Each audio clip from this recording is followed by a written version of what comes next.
Vamos a hablar sobre lo que es el hombro doloroso.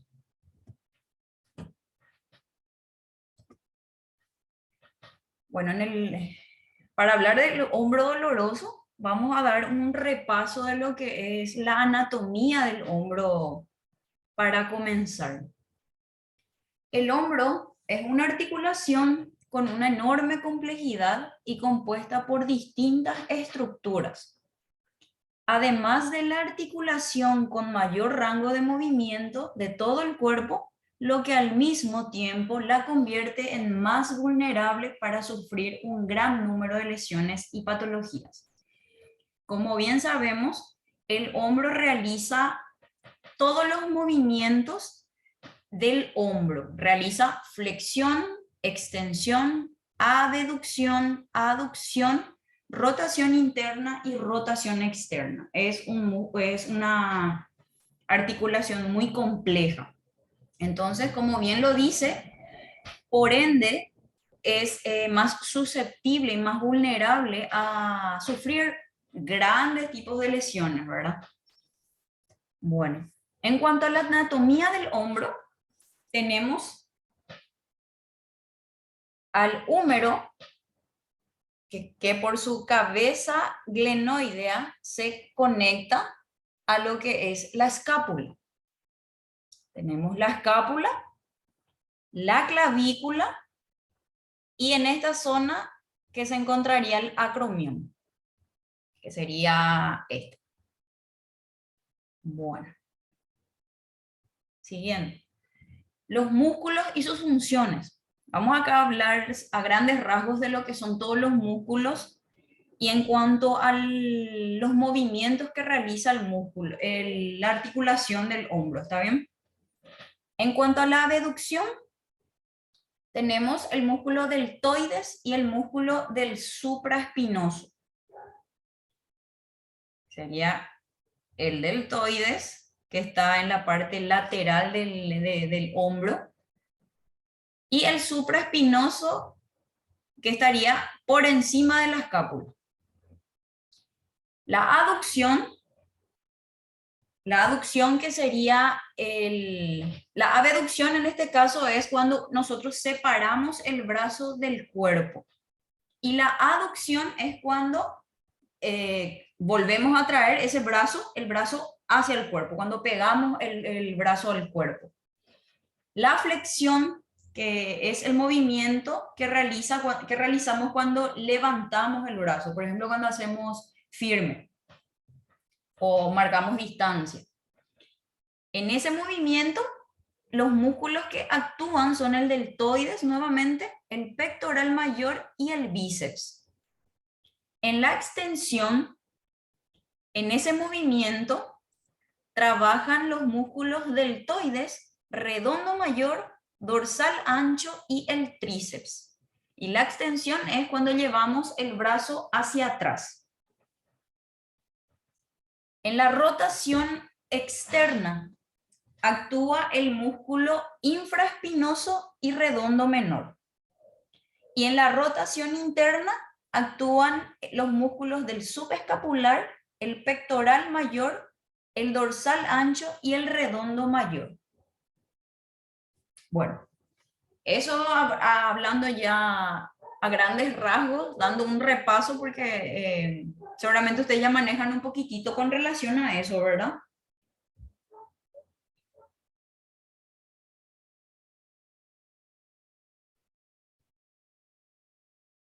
Bueno, vamos a Sí, continuar. profe, algo. Perfecto, perfecto. Quiero darle, en cuanto a la anatomía y a la parte muscular, yo les voy a dar un pincelazo, ¿está bien? Que es lo que estamos haciendo. Porque a lo que yo enfoco es a las lesiones que se dan dentro de lo que son los deportes, ¿está bien?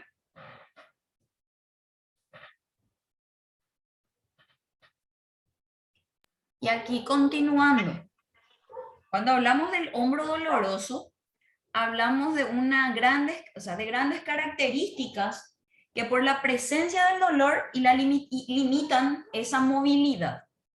Hay dolor y hay limitación de la movilidad. El elevado número de incidencias y su marcada disminución de la capacidad funcional del miembro superior hacen del hombro doloroso uno de los motivos más frecuentes de consulta en rehabilitación. En cuanto a las causas, la mayoría de los problemas del hombro se distribuyen en unas categorías según las características de la lesión. Si hablamos de la inflamación del tendón, podemos hablar de la bursitis o tendinitis, o en cuanto al desgarro del tendón, que fue lo que la otra vez estábamos mencionando. También pueden ser producto de una inestabilidad, podríamos también tener dolor en el hombro. La osteoartritis, que también marca su presencia en cuanto al dolor del hombro. Una fractura y otras causas menos comunes del dolor de hombro, que serían los tumores, las infecciones o problemas relacionados con los nervios. Y también muchas veces las afecciones cardíacas, que suelen confundirse. Usualmente hay dolor en el hombro y, qué sé yo, a lo mejor ya relacionan con algún problema del hombro, pero sin embargo es algo cardiovascular también, que también podría ser. Tenemos que manejar bien cuáles son los mecanismos de lesión en el deporte.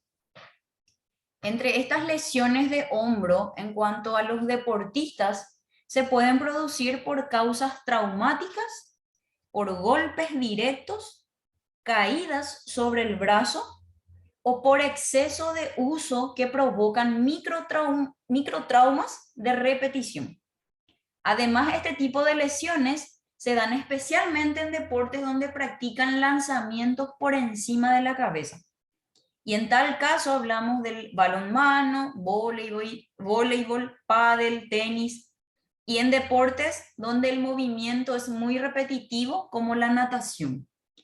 Esos son los deportes en los que usualmente tendemos a llevar el brazo por encima de la cabeza. Usamos mucho lo que son los movimientos de abducción, los movimientos de extensión y los movimientos de rotación interna también.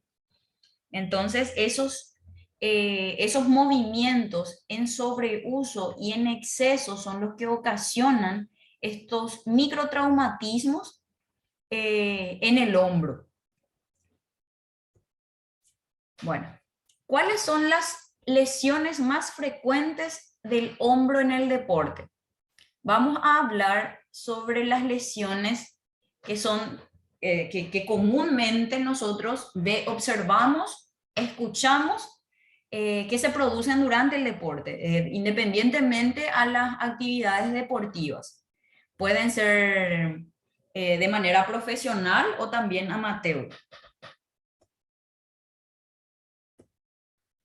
Y las lesiones más frecuentes, como bien les decía, entre las personas que practican deporte, ya sea de forma amateur o profesional, son la tendinitis del manguito de los rotadores, la rotura del manguito rotador, el síndrome de pinzamiento subacromial, la tendinopatía calcificante y la fractura de clavícula.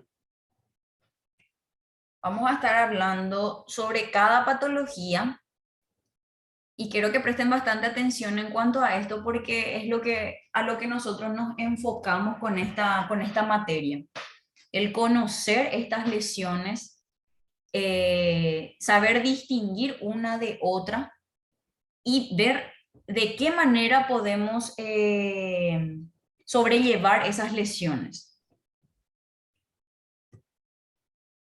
Bueno, cuando hablamos de la tendinitis del manguito de los rotadores, primeramente, el manguito rotador es un conjunto de 4 músculos que que son los que conforman y se insertan en el hombro. Bueno, en cuanto a la tendinitis, hablamos de que es una lesión por la inflamación de los tendones, en este caso del manguito rotador. Esto puede originarse tanto por un golpe o traumatismo súbito en el hombro como por pequeñas lesiones debido a la actividad que realizamos. En otras palabras, por desgaste de la articulación. El tendón del músculo supraespinoso, en este caso, es el que más tiende a lesionarse por la posición en la que se encuentra. Aquí tenemos la clavícula y aquí estaría la cabeza humeral. El tendón del supraespinoso pasa por debajo de la clavícula y se inserta en la cabeza de la cabeza humeral. Entonces, cuando realizamos ciertos movimientos como el abducir, que sería el abrir el brazo, o cuando levantamos el brazo, la cabeza del húmero hace tope con el acromión. Entonces, es lo que ocasiona esta lesión por microtraumas en el tendón del supraespinoso. Y hablamos del supraespinoso en este caso porque es más bien por la localización que se da esta lesión entre los 4 grupos musculares del manguito rotador. Bueno, ¿en dónde me quedé? Ya que su tendón está más comprometido a una posible fricción a su paso bajo el techo del acromion, que sería esto. Ya que este músculo tiene importancia cuando elevamos el brazo. Las causas usualmente se dan por golpes o caídas que generan una contracción de defensa muscular mantenida. Hay una activación de puntos gatillo miofaciales y hay un proceso inflamatorio traumático. Mala biomecánica también puede ser y causas viscerales. En cuanto al tratamiento de la tendinitis del manguito rotador, tenemos la utilización de hielo, que sería la crioterapia, las técnicas manuales de bombeo, la tracción suave, analgésicos, reeducación postural global y la punción seca.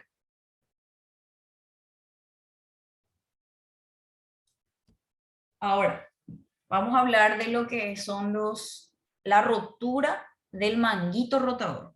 En principio estamos hablando de la tendinitis del manguito rotador.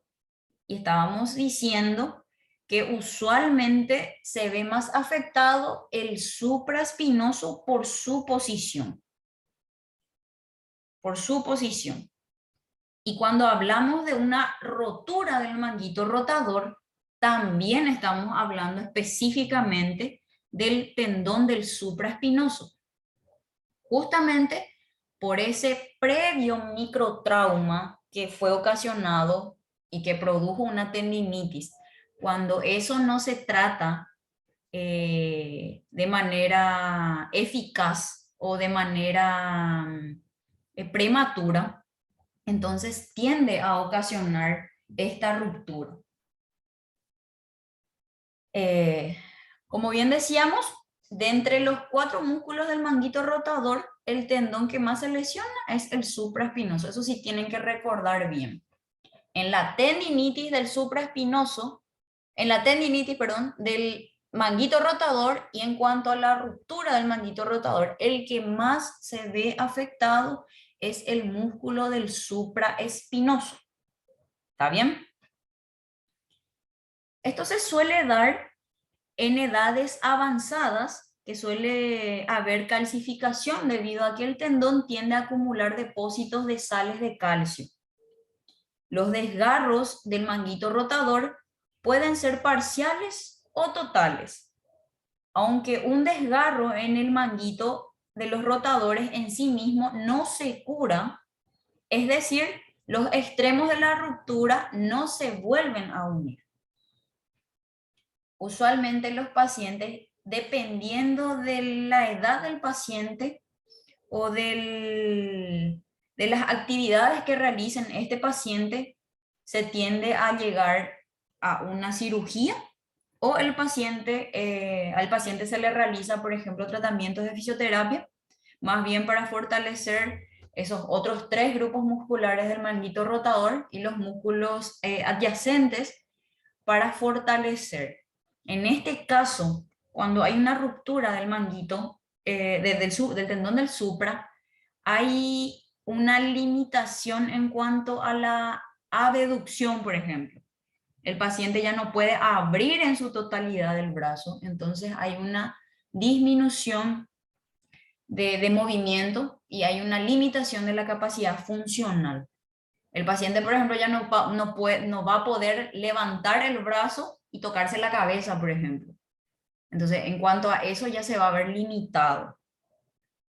Y como le estaba diciendo, usualmente cuando son pacientes ya de edad avanzada o hasta cierta edad, de repente los pacientes ya de la tercera edad, usualmente son a los que ya no le someten, por ejemplo, a cirugía, no sé que sea algo demasiado conveniente para el paciente. Usualmente ya el paciente queda de esa manera. Yo, por ejemplo, estoy teniendo un paciente. Él sufrió una ruptura del manguito rotador, en este caso del supra, hace 2 años y él ya quedó con esa limitación. Y justamente es un paciente que sufrió ACV también y justo del lado sano, del hombro sano, es en donde él sufrió su ruptura del manguito. Y ahí, por ejemplo, ya nos vemos limitados, tenés que ingeniártelas para hacerle su rehabilitación porque en cuanto a una rehabilitación de un paciente con post-ACV, ¿verdad? Es todo ejercicio, es movilidad, y ahí ya nos vemos limitados, por ejemplo, porque justamente el brazo sano, él no puede levantar, no puede abrir, y entonces ya surgen las complicaciones. Sin embargo, cuando se trata de un paciente joven, eh, qué sé yo, un deportista, en ese caso sí, se someten a cirugía. Y acá les hablo de las causas del desgarro del manguito rotador y en este caso del tendón del supraespinoso, que es el más común. Esto se da por caídas sobre el brazo, generando una tensión brusca sobre el tendón que provoca un estiramiento brusco de los mismos. El riesgo de desgarros del manguito rotador se incrementa cuando existen calcificaciones que hacen que el tendón sea más rígido y frágil. Entonces hay una limitación en cuanto al movimiento de ese tendón, ¿verdad? El tendón no tiene un movimiento propio, pero sí al traccionar al hueso para realizar cierto movimiento, ya se ve más tenso y más rígido. El estrés mecánico repetitivo, que es lo que les estaba mencionando en cuanto a los movimientos de microtraumas que va generando entre la cabeza del húmero contra el acromion. Síntomas. Los síntomas de la ruptura en sí hay presencia de dolor en la parte lateral o antero-externa del hombro, hay limitación del movimiento del brazo y hay hematomas. Tratamientos. En la mayoría de los casos, cirugía. Para reparar un manguito rotador implica volver a unir el tendón a la cabeza del húmero. Eso, como bien le estaba diciendo, en ciertos casos, no en todos los casos. Como les digo, depende mucho de la edad del paciente en este caso y de las actividades que realiza este paciente. Si es un paciente activo todavía, un paciente relativamente joven, por ejemplo, se opta por la cirugía. Sin embargo, cuando son ya pacientes de la tercera edad, usualmente ya no. Otra patología que implica en cuanto a las lesiones deportivas, hablando del hombro doloroso, encontramos también al síndrome del pinzamiento subacromial. Esto se produce por la compresión y el roce que sufre el manguito de los rotadores sobre el extremo superior del húmero. extremo superior del húmero realiza una compresión sobre el acromion. Aquí, por ejemplo, vemos que está más disminuido el espacio entre la cabeza y el acromion. Y entonces, este tendón se ve afectado y es el tendón del supraespinoso. De nuevo, como les digo, cuando hablamos de manguitos rotadores, implican 4 músculos, pero siempre el que más se ve afectado es el supraespinoso por los movimientos que realiza el hombro. El tendón de la cabeza larga del bíceps también, entre el extremo proximal del húmero y el denominado arco coracoacromial, cuando se producen movimientos de elevación del brazo por encima del nivel del cuello, que sería la abducción y la flexión anterior. Los síntomas.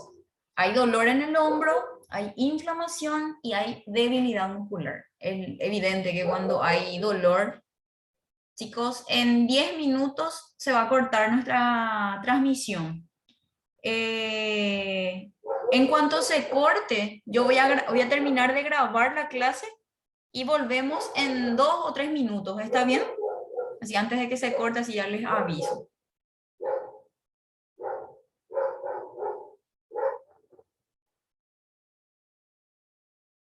Bueno, estaban en los síntomas. Como le estaba diciendo, si hay dolor en el hombro en cuanto a, a este síndrome, evidentemente va a haber una debilidad muscular y también puede que haya una limitación del movimiento, porque si al realizar esa elevación y esa flexión del hombro hace tope la cabeza del húmero contra el acromion, va a provocar este pinzamiento que es lo que ocasiona el dolor.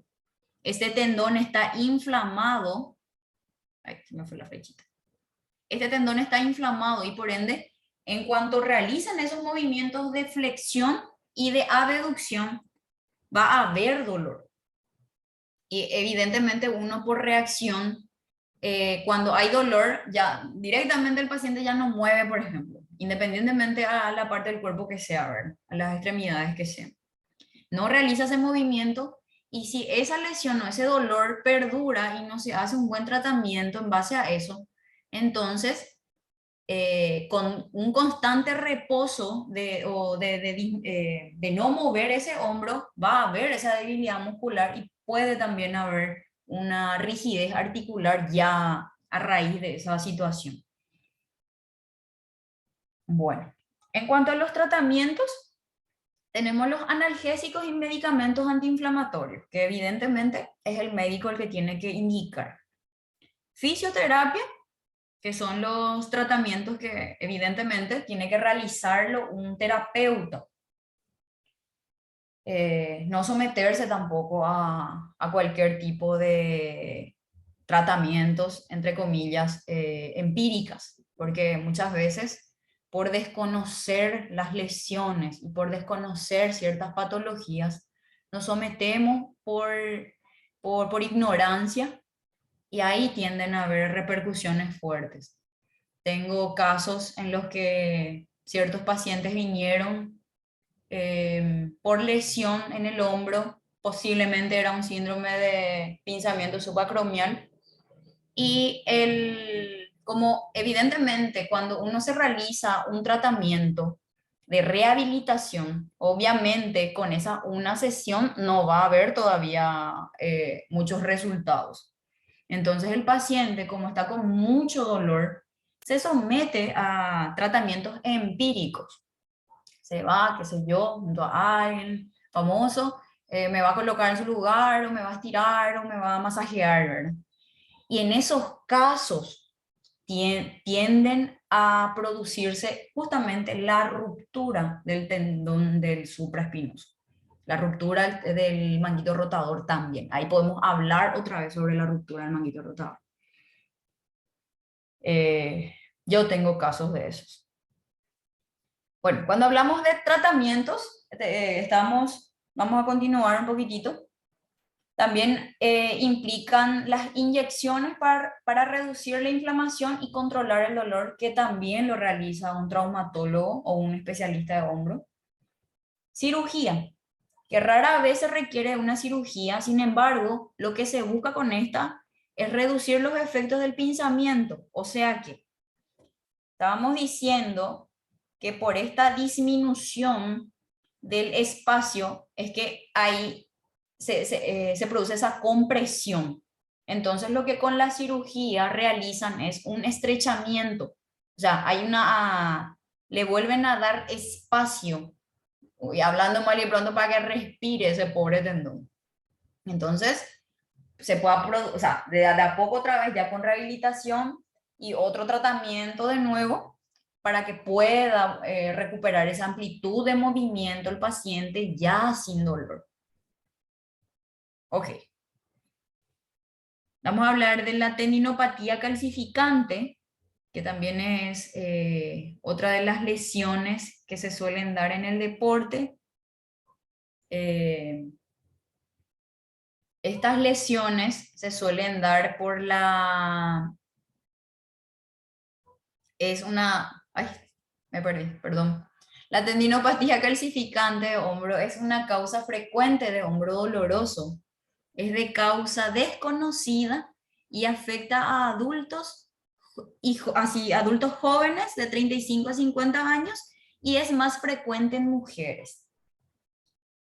En cuanto a la tendinopatía calcificante, estos se producen por depósitos de calcio en el tendón. Entonces, ¿qué pasa? En sí, esta calcificación no produce dolor. Ahí se me perdió mi flechita. Aquí está. Esta calcificación no produce dolor meramente por su presencia, sino que incluso puede haber situaciones en las que está presente esa calcificación, pero, por ejemplo, damos con ella a raíz de otra patología, una patología acompañante. Por ejemplo, qué sé yo, tenemos dolor en el hombro, acudimos a consulta médica, nos realizan una radiografía, una ecografía y ¡zas! Aparece calcificaciones también, y acompañada del tendón inflamado. Bueno, en cuanto a la formación de la clasificación, pasa por varias fases. O sea, la formación de la calcificación pasa por varias fases. Está la fase de formación, que en ella se forma la calcificación en el interior del tendón o en el espacio subacromial. Ay, mi flechita. En el espacio subacromial. Esta fase no suele ser dolorosa, que es lo que les estoy mencionando. En este caso, por ejemplo, cuando pasamos a la fase reabsortiva, el calcio se libera en el interior de la articulación. Y este calcio es muy irritante y produce episodios de dolor de hombro intenso, y en esta fase el calcio se puede absorber por completo. Ya cuando esta calcificación se deposita dentro de la articulación, ahí sí ocasiona dolor. Y la fase de reposo, el calcio permanece estable, no se forma, pero tampoco se reabsorbe.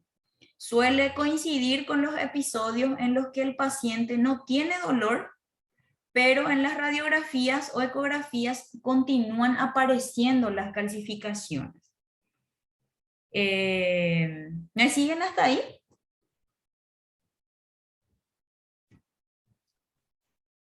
Sí, profe, estamos contigo. Perfecto. ¿Alguna duda hasta ahora? Porque se está por cortar, entonces vamos a llegar hasta aquí y después al retornar vamos a continuar.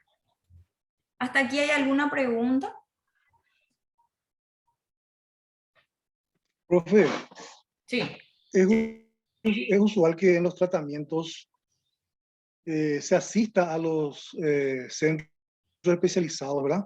En ese sentido, eh, generalmente son sometidos los pacientes a ciertos aparatos electrónicos. Le llaman TENS, Sí. otros rayos, entre otros elementos ahí que personalmente no conozco mucho, pero tendríamos nosotros la oportunidad de conocer un poco de estos elementos y cómo se usan. En este caso, por ejemplo, bueno, a grandes rasgos yo les puedo mencionar, pero pasa que para abordar ese tema, ese ya sería más para área de fisioterapia, sería más para estudiantes de fisioterapia, por la profundidad que abarca todo eso, porque de hecho que no está mal que ustedes conozcan, pero ustedes no van a poder aplicar. Entonces, a modo de que sí sepan, estaría bien, pero a modo de abordar en cuanto a eso, necesitan ser licenciados en fisioterapia, hacer ese curso, no, curso, esa carrera universitaria para